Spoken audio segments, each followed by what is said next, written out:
Agak terkejut saya ketika mendengar percakapan di antara sejumlah pengusaha senior Indonesia yang tiba-tiba menyampaikan kepada saya, Pak Reynald, bahwa Presiden Jokowi ini dalam keadaan berbahaya. Oh, bahaya seperti apa? Tentu saya bertanya-tanya karena beberapa hari yang lalu Presiden Jokowi baru saja berkunjung ke pasar dan menurut saya pengawalan yang diberikan sangat minimalis. Halo teman-teman semua, jadi ini lagi rame banget soal pemakjulan Pak Jokowi.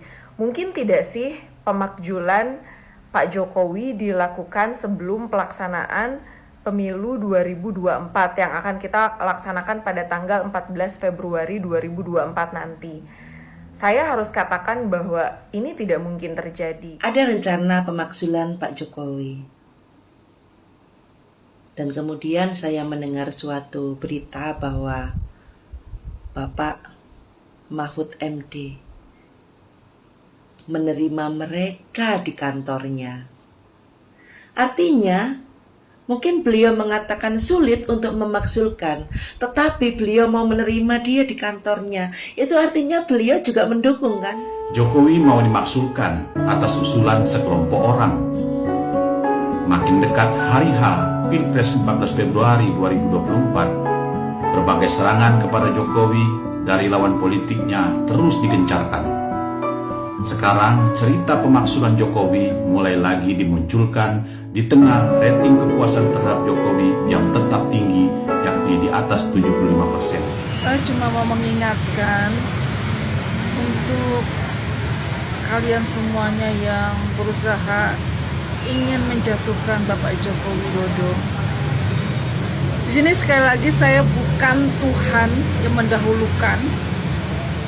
Saya juga bukan peramal dan saya bukan dukun. Tapi ntar kita lihat aja sama-sama. Mereka semua yang berusaha untuk menjatuhkan Bapak Joko Widodo satu persatu akan tumbang.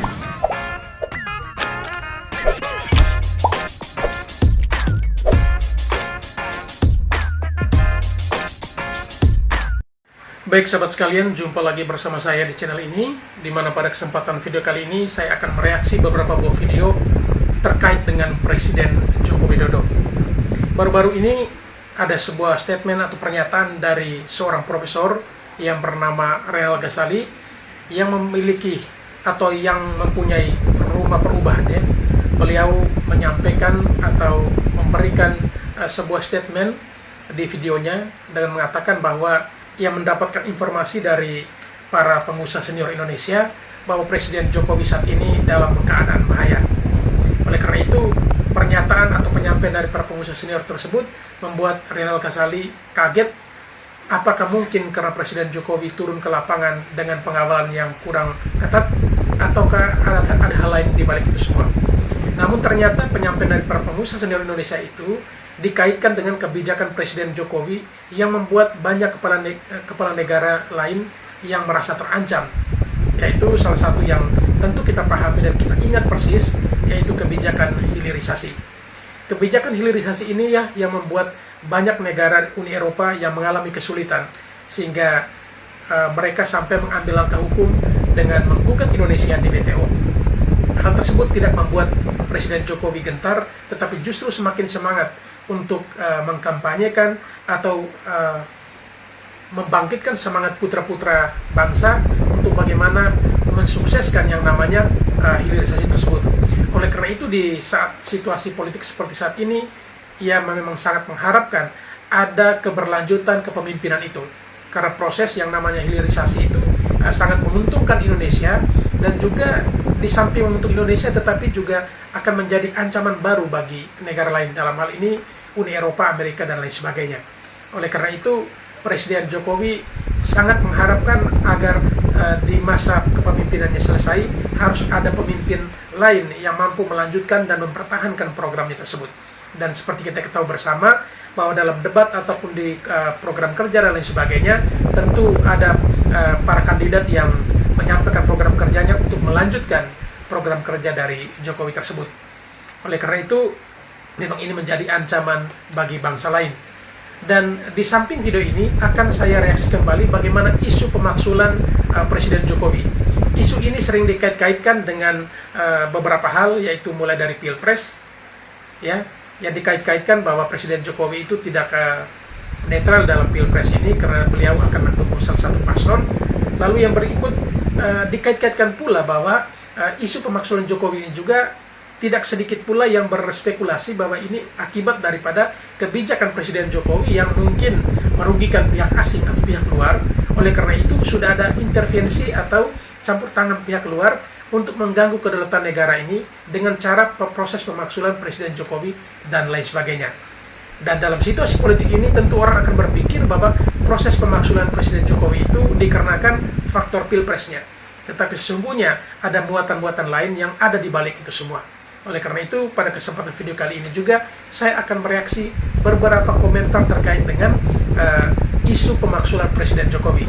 Dan di video terakhir nanti kita mendengar salah satu politisi dari PSI, Tamara, bagaimana ia menyampaikan rekam jejak atau prestasi yang pernah ditorehkan oleh Presiden Jokowi. Yang ini untuk menjadi referensi bagi kita sekalian. Apa pantas Presiden Jokowi mesti dimaksulkan, sedangkan kinerjanya, prestasinya ia torehkan dan ia persembahkan untuk bangsa dan negara ini. Baik, sebelum kita lanjut ke videonya, terlebih dahulu kepada para sahabat sekalian yang mungkin belum sempat memberikan dukungan terhadap channel ini, mohon dukungannya dengan menekan tombol subscribe dan membunyikan tanda loncengnya. Baik, selanjutnya mari kita saksikan videonya satu persatu.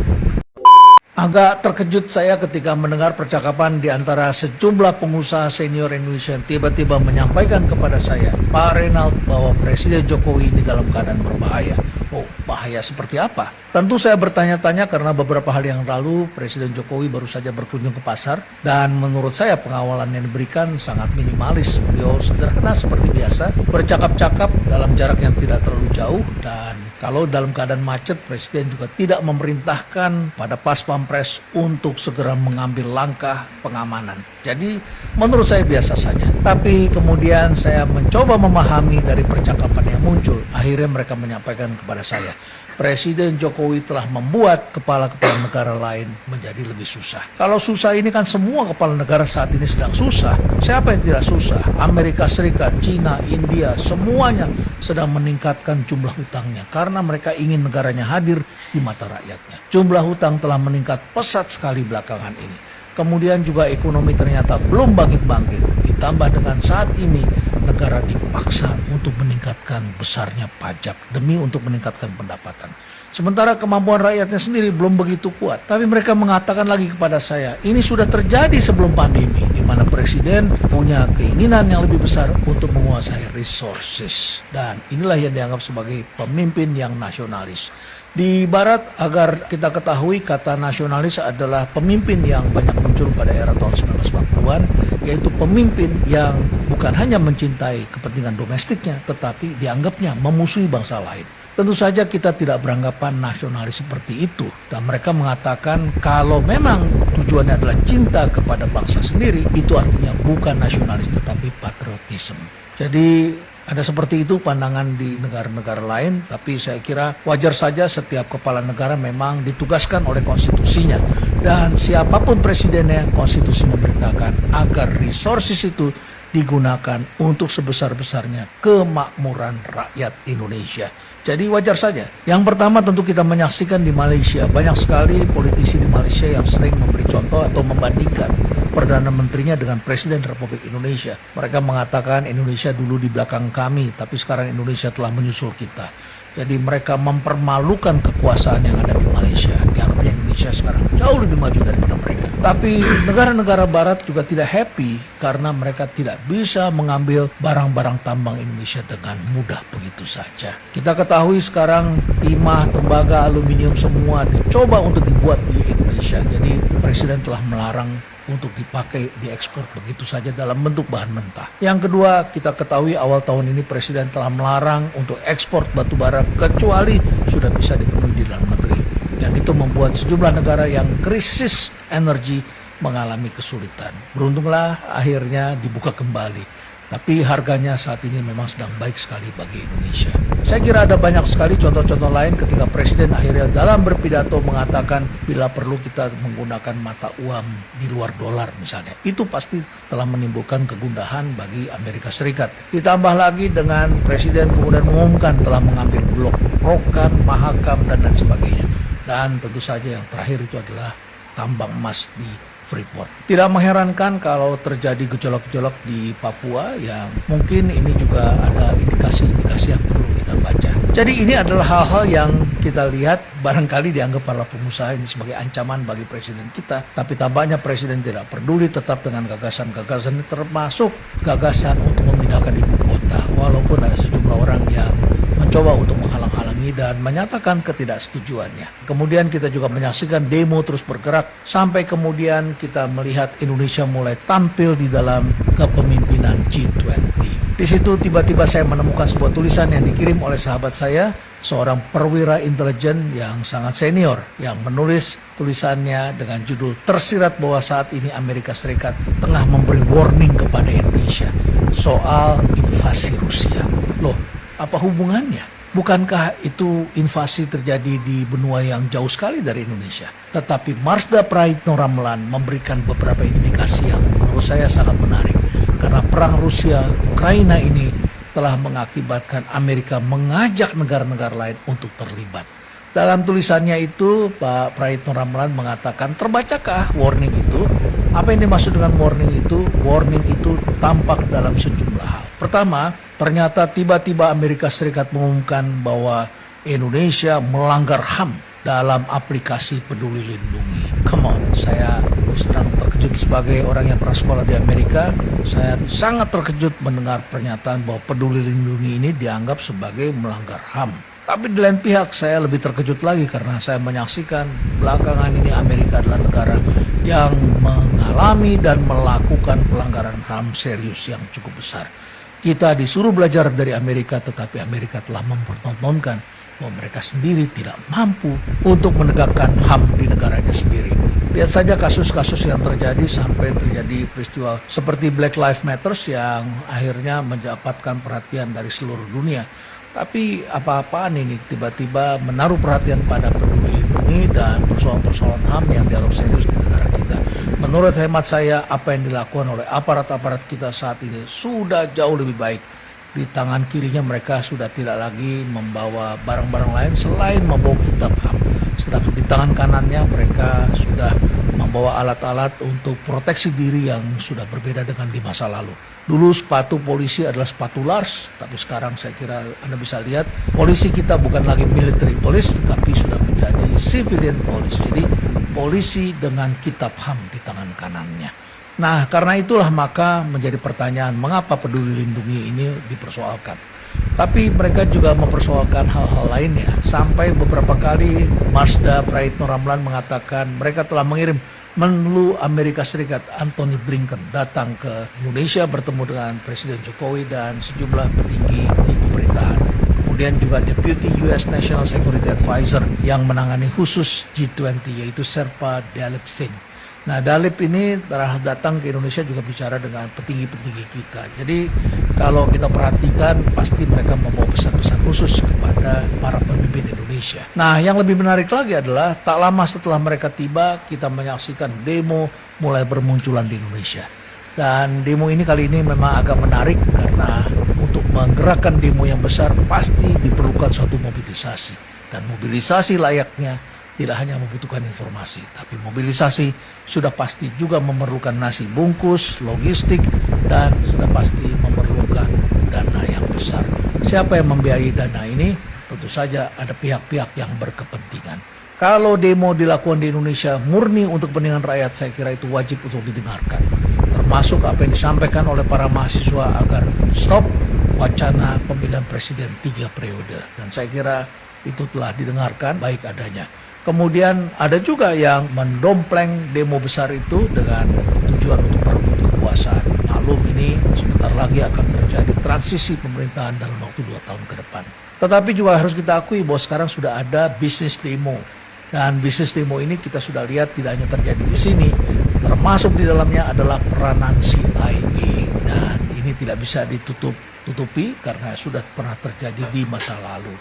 Seperti apa, bagaimana peranan CIA di masa lalu tentu saja bisa kita baca dalam buku yang ditulis oleh seorang sejarawan terkenal yaitu Greg Ulrich. Bukunya berjudul JFK versus Allen Dulles. Siapa Allen Dulles? Allen Dulles adalah seorang pimpinan CIA yang berbeda pendapat dengan JFK, John F. Kennedy.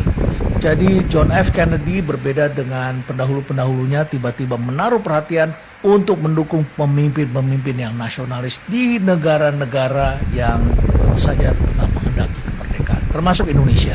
Nah, pada masa itulah JFK tiba-tiba menolak untuk mendukung Prancis yang tetap ingin mempertahankan hegemoninya atau daerah jajahannya di Afrika, termasuk di Aljazair. Tetapi juga JFK menyambut Soekarno ketika datang ke sana, ke Amerika, dan memberikan dukungan agar Irian Barat kembali ke pangkuan Ibu Pertiwi.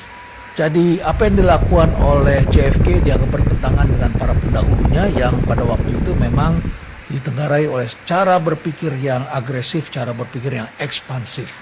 Memang terjadi pergeseran dan entahlah apa yang terjadi, tapi kita ketahui setelah itu Presiden John F. Kennedy mati ditembak.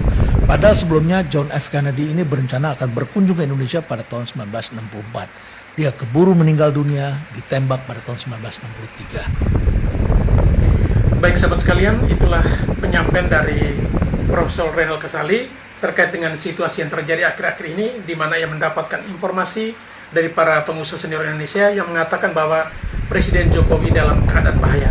Dalam keadaan bahaya di sini dimaksudkan bukan karena Pak Jokowi hendak dilakukan penyerangan atau apapun bentuknya, tetapi lebih kepada kebijakan Presiden Jokowi yang membuat negara lain ketar-ketir ataupun juga negara lain tidak nyaman.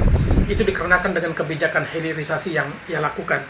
Dan bahkan pada awal tahun 2023 beliau sudah menyampaikan untuk larangan ekspor batu bara. Namun pada akhirnya dibuka kembali dan sekarang harga batu bara menjadi lebih bagus. Itu mungkin karena ada upaya-upaya yang dilakukan oleh Presiden Jokowi. Oleh karena itu menurut Prof. Reinald Kasali bahwa seorang temannya ini pernah mengatakan atau menyampaikan bahwa Amerika pernah beri warning kepada Indonesia, di mana Indonesia dikatakan melanggar HAM dengan dalam hal ini adalah aplikasi Peduli Lindungi. Ini merupakan aplikasi yang memang digunakan selama masa pandemi COVID-19 untuk bisa data dan lain sebagainya bisa tersentralisasi di situ. Namun menurut pihak Amerika ini merupakan bentuk pelanggaran HAM. Entah mereka menemukan dari sudut mana, kita sendiri kurang paham, tetapi itulah yang mereka katakan. Kemudian ada juga gambaran tentang demo-demo besar yang terjadi di Indonesia. Lalu yang berikut sampai dengan ada bisnis demo ya. Bisnis demo ini memang ini yang sangat terlihat di Indonesia karena ada banyak demo-demo besar yang menurut Prof. Reinald ini bahwa itu sudah menjadi ladang bisnis oleh pihak-pihak tertentu. Dan oleh karena itu, jika dikatakan tadi bahwa Presiden Jokowi dalam keadaan bahaya, bukan karena ia melanggar HAM, bukan karena ia membunuh, ia menyuap, ia korupsi, ataupun kepantasan etiknya, tetapi justru karena kebijakannya yang menguntungkan Indonesia, itulah yang menjadi musuh bagi negara lain. Oleh karena itu, upaya-upaya yang dilakukan negara lain tentunya dengan berbagai macam cara. Salah satunya adalah upaya-upaya bagaimana untuk melengsarkan Presiden Jokowi. Oleh karena itu, kita ketahui bahwa saat ini terjadi di Indonesia, baru-baru ini, atau mungkin sudah terjadi dari tahun 2023 lalu, ada upaya untuk bagaimana adanya people power, proses untuk pemaksulan Jokowi, dan lain sebagainya. Baru-baru ini, Petisi 100 ya adalah sebuah tim yang terdiri dari 20 orang berkunjung ke kantor Kementerian Politik Hukum dan HAM, bertemu dengan Mahfud MD, yang saat ini juga adalah seorang cawapres, tetapi juga beliau adalah Menko Polhukam. Mereka bertemu untuk menyampaikan niatnya untuk memakzulkan Presiden Jokowi, karena mereka memiliki dasar bahwa Presiden Jokowi melakukan yang namanya nepotisme, di mana anaknya masuk menjadi cawapres, lalu ada intervensi di MK dan lain sebagainya. Hal itu telah mereka ungkapkan dan diberikan jalan solusi oleh Prof. Mahfud bahwa upaya itu memang sulit, tetapi silakan ke DPR. Artinya mereka juga terus berjuang untuk bagaimana proses memakzulkan Jokowi. Di sini memang ketika kita mendengarkan penyampaian dari Prof. Reinald Kasali bahwa Presiden Jokowi dalam keadaan bahaya, mungkin salah satunya adalah ini. Terlepas daripada isu Pilpres, mungkin ada titipan atau juga mungkin ada hal-hal lain yang menyebabkan ada oknum atau pihak tertentu yang berupaya untuk melengsarkan Jokowi. Karena Jokowi dinilai tidak adil, tidak netral dalam Pilpres kali ini. Ya, adanya indikasi kecurangan yang terjadi. Tetapi mungkin lebih dari itu adalah apa yang disampaikan Prof. Reinald tadi. Sesungguhnya kebijakan Jokowi yang telah mengganggu, negara-negara lain ya. Tentu hal ini ada keterkaitan dengan ekonomi negara lain. Oleh karena itu upaya-upaya tentunya dilakukan dengan berbagai macam cara ya, seperti yang beliau contohkan tadi, ketika Freeport diambil alih ya, KKB mulai beraksi kembali dan masih banyak hal lain. Dan saat ini walaupun Oktober tahun ini Jokowi sudah mengakhiri masa jabatan pun tetap proses atau upaya pemaksulan tetap berjalan. Dan ini mungkin juga bagian atau salah satu dari upaya itu. Ini disclaimer ya, tetapi ketika kita mendengarkan apa yang disampaikan Prof. Reynald tadi, kurang lebih seperti itu. Baik, selanjutnya mari kita dengarkan apa penyampaian dari beberapa pihak terkait dengan isu pemaksulan Presiden Jokowi yang cukup heboh atau viral di berbagai media sosial beberapa hari terakhir ini. Mari kita saksikan. Halo teman-teman semua, jadi ini lagi rame banget soal pemakjulan Pak Jokowi.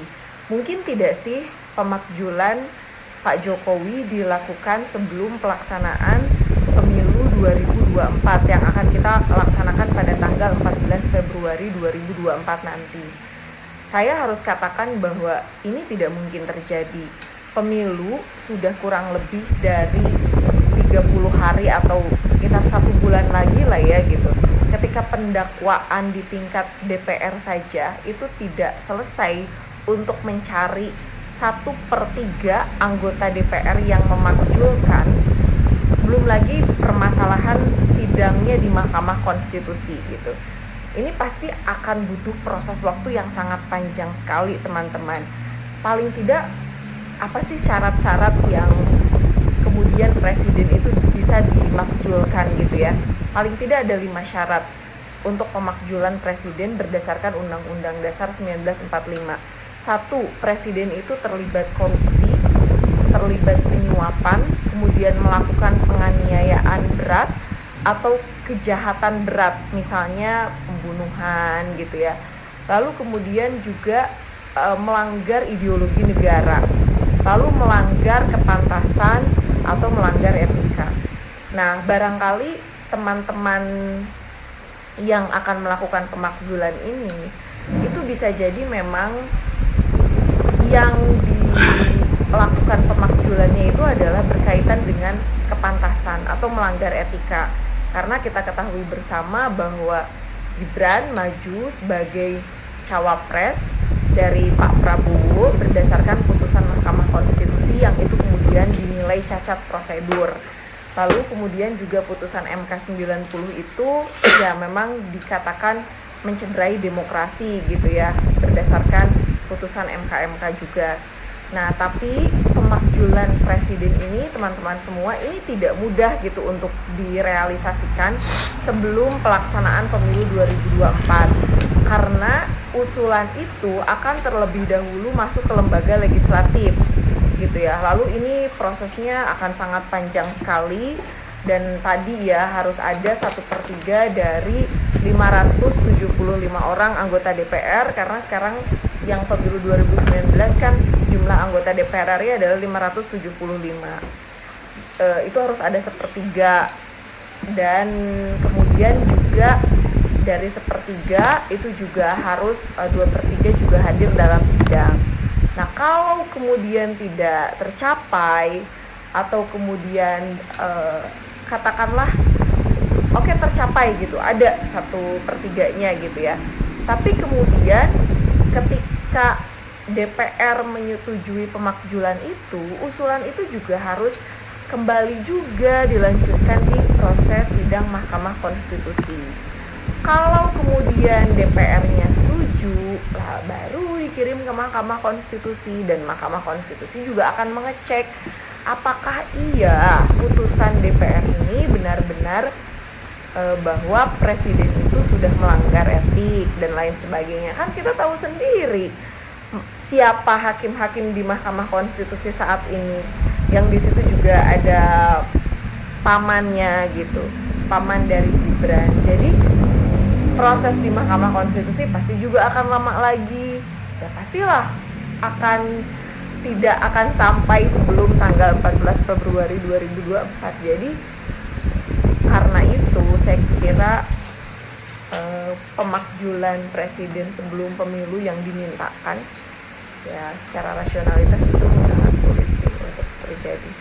Makanya saya berharap teman-teman kita hari ini bisa lebih fokus gitu ya untuk mengecek rekam jejak kandidat, lalu kemudian juga kita harus menjadi pemilih yang berdaulat, menjadi pemilih yang rasional, memilih pasangan calon itu bukan berdasarkan emosional atau transaksional, karena kita berharap pemilih cerdas, lalu kemudian juga pemilih yang rasional itu semakin lebih banyak lagi. Dan saya tentu punya harapan besar lah, ini momentum 2024 ini akan menjadi sangat berharga untuk kita semua. Jangan sampai kemudian kita sendiri nanti salah memilih pemimpin.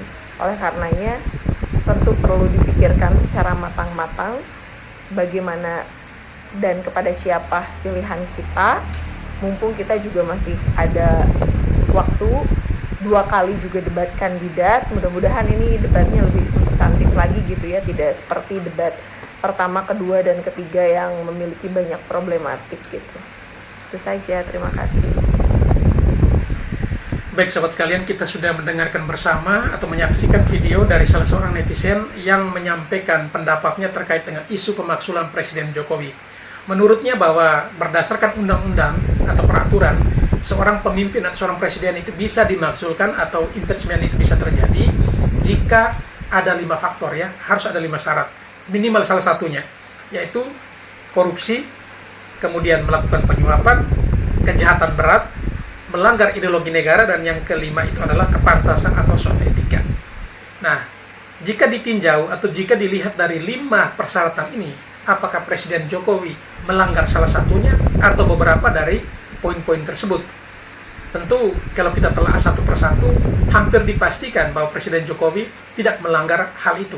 Oleh karena itu, ya pesimisme yang muncul dari berbagai pihak atau orang-orang yang paham tentang politik ini bahwa upaya pemaksulan itu bakal gagal. Itu dikarenakan memang selain harus mampu menemukan salah satu dari 5 syarat tadi, lalu yang berikut harus didukung juga dengan prosesnya, di mana proses itu harus melalui DPR, di mana DPR kita saat ini sebanyak 575 orang, dan itu minimal 1/3 dari DPR itu setuju untuk pemaksulan. Lalu dari 1/3 itu minimal 2/3-nya hadir dalam sidang atau dalam rapat untuk pemaksulan itu. Lalu keputusannya itu harus dibawa lagi ke MK untuk disidangkan lagi di MK. Tentu di MK akan melalui prosedur, ditinjau kembali apakah sudah memenuhi unsur. Barangkali dari 5 syarat itu salah satunya atau beberapanya sudah atau dilanggar oleh Presiden Jokowi. Tentu jika dilihat dengan waktu Pilpres yang begitu mepet, yang kurang lebih ya tinggal 1 bulan ini, tentu proses pemaksulannya juga tidak tuntas. Karena memang masing-masing anggota dewan saat ini juga kita yakin bahwa lagi gencar-gencarnya turun ke lapangan, selain untuk mempromosikan diri untuk maju lagi, tetapi juga untuk bagaimana bisa memenangkan capres-cawapres yang masuk dalam koalisinya. Dan ini tentu bukan pekerjaan mudah. Oleh karena itu, jika ditinjau dengan waktu atau masa bakti presiden ini akan berakhir pada Oktober 2024, yang dipastikan bahwa Presiden Jokowi akan mengakhiri masa jabatan tanpa adanya pemaksulan. Pemaksulan ini hanyalah upaya untuk mengganggu situasi yang terjadi saat ini, dan juga hanya untuk memprovokasi masyarakat menjelang Pilpres ini, sehingga sangat diharapkan kepada masyarakat agar tetap fokus dengan pilihannya masing-masing, tidak usah mudah terprovokasi, belajar dari pengalaman sebelum-sebelumnya. Pilpres beberapa kali sebelumnya kita patut belajar dari situ, dan kita juga patut belajar dari pengalaman Jokowi dan juga Prabowo ketika mereka dua sebagai musuh berlawanan ketika Pilpres 2019, tetapi pada akhirnya mereka harus bersama menjadi satu tim. Dan ini kita patut belajar, apalagi kita sebagai warga, sebagai rakyat tentu mempunyai pilihan yang berbeda-beda, tetapi jangan sampai baper, terbawa terus, lalu pada akhirnya ya siapapun menang itulah adalah pemimpin kita. Soal beda pilihan itu hal biasa, jangan sampai beda pilihan menjadi pemicu untuk keretakan hubungan persaudaraan di antara kita, sehingga itu yang sangat diharapkan. Baik, selanjutnya mari kita dengarkan apa komentar dari salah seorang netizen. Beliau mungkin cukup paham juga terkait dengan pemaksulan ini. Kira-kira menurut pendapatnya apa yang ia berikan atau apa yang ia komentari terkait isu pemaksulan Presiden Jokowi. Mari kita saksikan videonya. ada rencana pemakzulan Pak Jokowi. Dan kemudian saya mendengar suatu berita bahwa Bapak Mahfud MD menerima mereka di kantornya. Artinya, mungkin beliau mengatakan sulit untuk memakzulkan, tetapi beliau mau menerima dia di kantornya. Itu artinya beliau juga mendukung, kan? Bukankah beliau bisa saja menolak? Karena kantor merupakan lambang kekuasaan. Kalau dia mau menerima, seharusnya bukan di kantornya dong. Di kafe kayak atau di mana yang sekiranya aman. Kenapa harus di kantornya? Artinya kalau di kantornya Bapak M ini mendukung.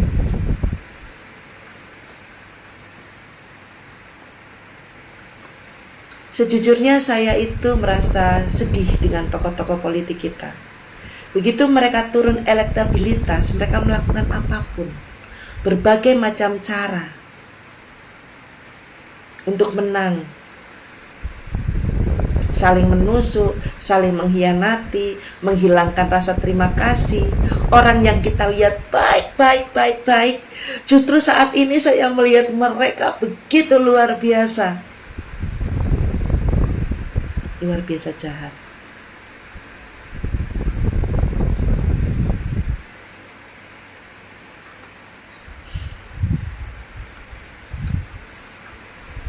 Ahok mengatakan bahwa berikanlah kekuasaan pada orang yang punya ambisi berkuasa, maka dia akan kelihatan belangnya. Maka dia akan kelihatan bagaimana wujud aslinya. Dan ternyata benar. Banyak hal yang saya lihat dari para tokoh politik yang ada di Indonesia.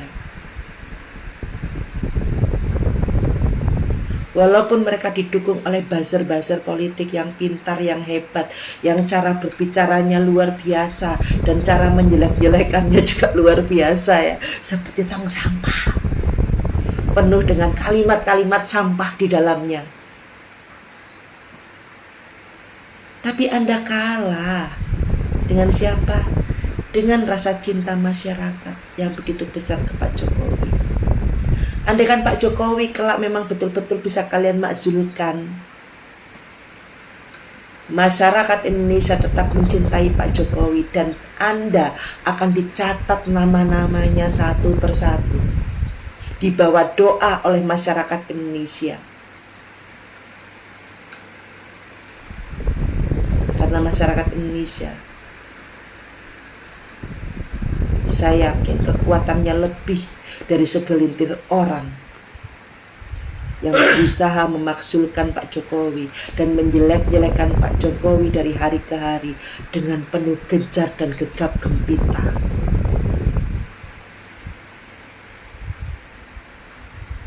Anda takut gak makan, tak?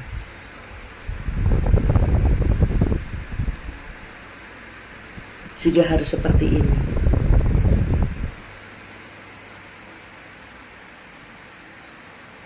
Saya tadinya tidak bersimpati dengan capres manapun. Saya selalu bilang, yang terbaik yang dipilih Tuhan, yang terbaik yang dipilih Tuhan. Tapi begitu melihat debat capres, kemudian saya melihat wajah-wajah yang sebenarnya dari calon-calon presiden yang takut kehilangan momentum, yang takut kalah. Saya melihat sifat aslinya. Baru kemudian saya tergerak untuk ngomong seperti ini.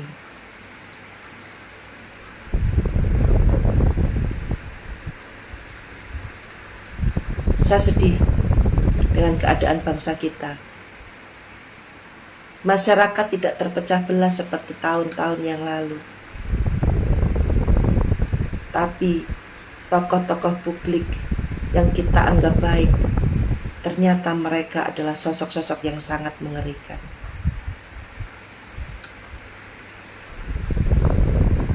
Salam waras. Jokowi mau dimaksudkan atas usulan sekelompok orang. Makin dekat hari H Pilpres 14 Februari 2024, berbagai serangan kepada Jokowi dari lawan politiknya terus digencarkan. Sekarang cerita pemaksulan Jokowi mulai lagi dimunculkan di tengah rating kepuasan terhadap Jokowi yang tetap tinggi, yakni di atas 75%. Herannya lagi, sampai hari ini tidak pernah terbukti bahwa Jokowi telah melanggar Undang-Undang Dasar 1945 dan berbagai aturan lainnya. Suara pemaksulan jika ditelusuri diperkirakan muncul dari orang-orang yang kandidat capresnya cenderung dalam survei semakin terus melorot. Percayalah, semakin mereka berteriak memaksukan Jokowi, maka capres mereka akan semakin dijauhi oleh rakyat. Percayalah, semakin mereka berteriak memaksukan Jokowi, maka partai politik yang bersembunyi di belakang mereka akan semakin dijauhi rakyat. Jadi, berhentilah memprovokasi rakyat agar terus membenci Jokowi, karena justru akan mempercepat capres dan parpolmu dijauhi oleh para pemilih. Baik sahabat sekalian, saya sangat sepakat apa yang disampaikan oleh netizen barusan, bahwa semakin Anda berteriak untuk memaksukan Presiden Jokowi, semakin pula Anda akan dijauhi oleh rakyat, dan partai-partai yang ada di belakang itu juga akan semakin jauh untuk didekati oleh rakyat.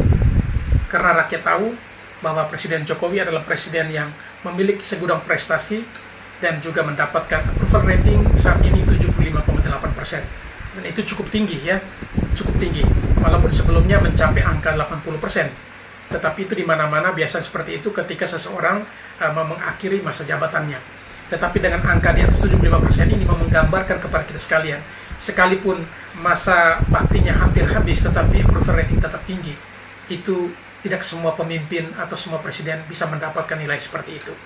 Dan dengan angka seperti itu dan prestasi yang dimiliki oleh Presiden Jokowi, lalu ada muncul isu untuk memaksukan Presiden Jokowi, itu hanya orang-orang yang memiliki kepentingan, ya, memiliki kepentingan dan akan mencari celah atau sedikit kesalahan ataupun mungkin blunder yang dilakukan oleh Presiden Jokowi. Namun sayang sampai sejauh ini belum bisa dipastikan blunder-blunder apa saja yang dilakukan oleh Presiden Jokowi yang mengakibatkan dirinya terpaksa harus dimakzulkan. Memang membutuhkan 5 syarat, ya. Salah satunya adalah melanggar ideologi negara ini, Undang-Undang Dasar Pancasila. Kemudian yang berikut harus melakukan penyuapan atau disuap, korupsi. Lalu yang berikut pelanggaran HAM berat, ya, yaitu entah pembunuhan ataupun penyerangan, dan juga kepantasan atau etik. Nah, hal ini memang hampir bisa dipastikan bahwa itu pasti tidak akan bisa ditemukan, belum bisa ditemukan dalam diri seorang Presiden Jokowi. Dan seperti yang kita ketahui bahwa memang ada oknum yang berada di balik itu semua yang memiliki kepentingan, dan disinyalir ada oknum atau orang tertentu yang masuk dalam tim petisi 100 itu adalah juga merupakan tim sukses dari paslon tertentu. Dan ini memang sudah bisa diduga jauh-jauh hari bahwa ini pemaksulan Presiden Jokowi adalah bentuk ketar-ketir, bentuk ketakutan pihak-pihak tertentu kepada paslon yang didukung oleh Presiden Jokowi. Karena memang seperti yang kita ketahui bahwa berdasarkan survei elektabilitas Prabowo Subianto dan juga Gibran Raka Buming Raka jauh di atas dari dua paslon lainnya dan bahkan hampir menyentuh angka 50%. Dan ini memang bukan tidak mungkin, tetapi akan mengganggu dua paslon lainnya. Oleh karena itu memang upaya apapun pasti akan dilakukan demi menyelamatkan paslon-paslon mereka. Baik, selanjutnya kita dengarkan atau saksikan komentar dari salah seorang netizen berikut ini. Saya cuma mau mengingatkan untuk kalian semuanya yang berusaha ingin menjatuhkan Bapak Joko Widodo. Di sini sekali lagi saya bukan Tuhan yang mendahulukan. Saya juga bukan peramal dan saya bukan dukun. Tapi ntar kita lihat aja sama-sama. Mereka semua yang berusaha untuk menjatuhkan Bapak Joko Widodo satu persatu akan tumbang dengan sendirinya. Baik itu dari sakit, ya, sakitnya nggak sakit biasa, hidup segan mati tak mau, ya. Yang kena kasus, belum lagi sakit yang nggak tahu sakitnya apa, ya.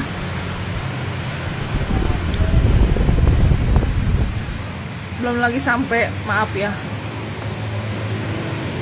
meninggalnya juga mengerikan. Napas terakhir itu mengerikan. Ingatlah,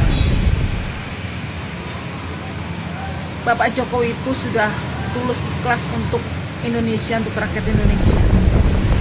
Kalian berusaha untuk memakzulkan, kalian akan kena dampaknya pada diri kalian sendiri. Saya hanya mengingatkan aja. Itu yang saya lihat. Kasihan keluarga kalian. Ambisi kalian yang terlalu berlebihan itu. Serakah akan duniawi. Ya. Bapak Jokowi itu dilindungi oleh para leluhur Indonesia dan leluhur dunia, paham itu? Nggak cuma Indonesia, dunia. Karena apa? Pak Jokowi itu menjalin perdamaian dunia, tidak hanya di Indonesia. Ya. Jadi harus ingat itu. Jangan sembarangan sama Pak Jokowi. Yang mencintai Bapak Jokowi itu banyak. Ya. Jadi doa rakyat Indonesia yang tulus, yang benar-benar mencintai, menyayangi Pak Jokowi dengan tulus, itu yang akan menyelamatkan beliau. Ya, menyelamatkan beliau. Dan juga ketulusan dan keikhlasan beliau untuk Indonesia dan rakyat Indonesia. Jadi kalian semua yang berusaha untuk memakzulkan Bapak Jokowi Widodo, hukuman itu akan datang kepada kalian dalam waktu dekat ini. Nanti bisa kita lihat sama-sama, ya. Baik sahabat sekalian, itulah pernyataan dari salah seorang netizen yang juga adalah pendukung berat Pak Presiden Jokowi, ya. Beliau menyampaikan bahwa orang-orang yang memiliki niat jahat untuk menjatuhkan Presiden Jokowi akan mendapatkan azab, ya. Akan terima azab bagi mereka yang akan menjatuhkan Presiden Jokowi itu. Dan itu beliau menyampaikan, ya, bukan berarti mau menyumpahi orang tertentu, tetapi ini juga bentuk atau bagian dari empatinya terhadap Presiden Jokowi. Karena memang seperti yang kita ketahui, Presiden Jokowi memiliki segudang prestasi, perjuangan untuk bangsa dan negara dengan tulus dan ikhlas. Tetapi masih saja ada sebagian orang atau sekelompok orang yang memandang rendah itu. Tetapi biarkanlah itu, Tuhan yang akan membalas semuanya. Lalu yang berikut, orang-orang yang serakah. Ini adalah upaya-upaya menjatuhkan Jokowi, itu merupakan orang-orang serakah, ini menurutnya. Tetapi dia akan yakin bahwa Presiden Jokowi tidak bakal dimaksudkan, ataupun mereka pasti akan gagal memasukkan Presiden Jokowi, karena Presiden Jokowi itu didoakan oleh rakyat Indonesia dengan tulus, dan juga dilindungi oleh para leluhur, baik leluhur Indonesia maupun leluhur dunia. Menurutnya bahwa leluhur dunia pun akan mendukung Pak Jokowi, karena Pak Jokowi punya niat yang tulus dan ikhlas untuk perdamaian dunia dengan upaya-upayanya. Sehingga siapapun dia yang berupaya untuk menjatuhkan Presiden Jokowi pasti akan jatuh dengan sendirinya. Baik, selanjutnya kita saksikan video terakhir. Dan dari tadi kita sudah menyaksikan bagaimana dari Prof. Reynal menyampaikan bahwa ada gambaran Presiden Jokowi dalam bahaya karena ada pihak atau negara-negara tertentu yang merasa Presiden Jokowi ini menjadi pemicu ekonomi mereka tidak berkembang hanya karena kebijakan-kebijakan yang dilakukan oleh Presiden Jokowi. Lalu ada isu pemaksulan. Mari kita saksikan atau dengarkan bagaimana salah seorang politisi menyampaikan gambaran tentang Presiden Jokowi seperti apa. Dan setelah kita mendengarkan penyampaian atau video dari seorang politisi berikut ini, kita tentu akan memiliki gambaran. Ternyata Presiden Jokowi seperti itu. Apakah pantas untuk dimaksudkan? Mari kita saksikan videonya. Saya kira di seluruh survei sepakat bahwa masyarakat Indonesia itu puas dengan pembangunan yang dilakukan Pak Jokowi, puas dengan stabilitas ekonomi yang ada. Sehingga karena beliau ini adalah presiden yang sangat populer, bahkan di 1 tahun terakhir masa jabatannya, banyak orang-orang yang merasa harus mengkritik beliau, menyerang beliau supaya approval rating ini bisa turun gitu. Tetapi yang mereka tidak sadari adalah masyarakat itu kan bukan orang yang bisa terbeli dengan kata-kata. Mereka adalah orang yang merasakan gitu. Sekarang kita fair aja Bang Zulfan gitu. Pak Jokowi ini sukses kok. Kenapa approval rating beliau tuh bisa begitu tinggi? Karena itu juga terbackup, terjustifikasi oleh pembangunan infrastruktur dan pembangunan sumber daya manusia yang beliau lakukan. Bayangkan Bang, Pak Jokowi ini dalam 9 tahun masa pemerintahannya, 70% jalan tol di Indonesia itu dibangun di era beliau.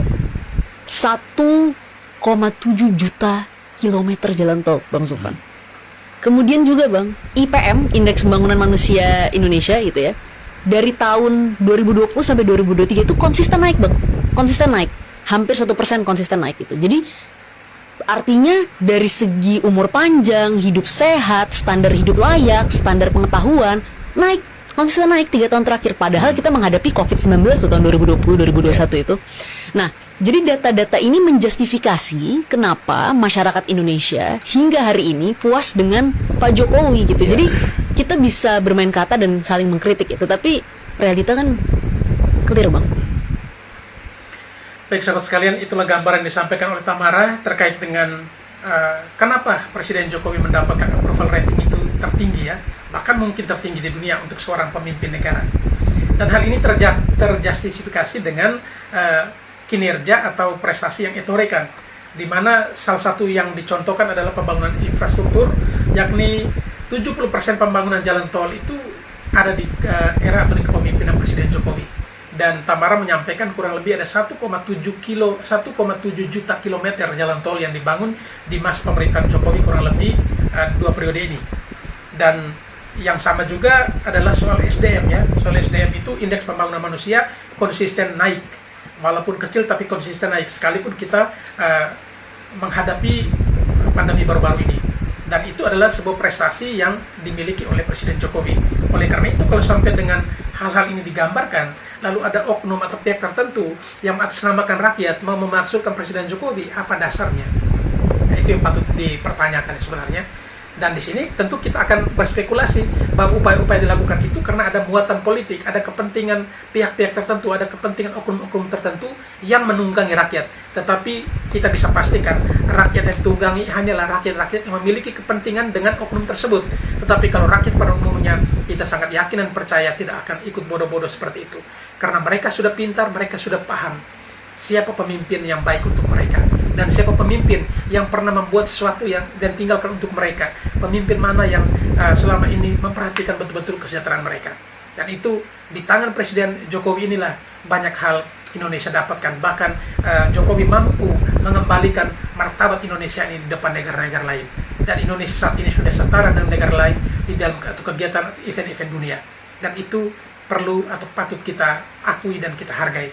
Oleh karena itu, jika ada pihak tertentu yang memprovokasi, hendaknya kita tidak usah terlalu ambil pusing dan ikut-ikutan, karena itu mereka memiliki kepentingan. Sedangkan kepentingan kita hanya satu, yaitu negara yang aman dan bisa mendapat pemimpin yang amanah untuk bisa membawa Indonesia ini ke arah yang jauh lebih baik untuk mencapai visi dan misi Indonesia ini, mencapai Indonesia emas di tahun 2045.